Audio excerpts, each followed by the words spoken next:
So the optimist in me says, if there are 42% of people under the age of 30 who still don't think socialism is a good thing, we got a chance. Because if we just level the playing field, if we just, I mean, I'd love to get into every school in America from kindergarten through 12th grade, particularly in junior high and high school. If we just taught objective American history, objective world history, economics and financial literacy, it would fundamentally change things.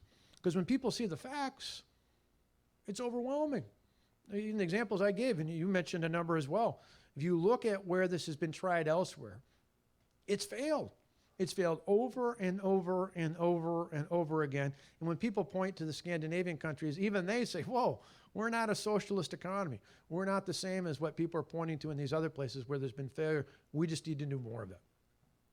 Thank you, Governor. I am a conservative, a Republican, and a Midwesterner, and I respect a lot of your governance and agree with a lot of your message tonight. But the legacy of the last few years of your administration in Wisconsin, specifically regarding Foxconn, seem to be at odds with a lot of the message that you proposed tonight about freedom versus socialism.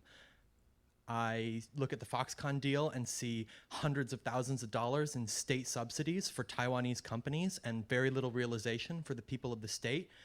Am I wrong to think that this is just another redistributionist boondoggle that Republicans and conservatives should be against? Because it sounds like socialism to me.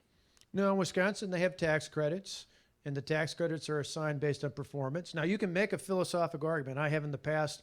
I tried years ago to get rid of credits across the board.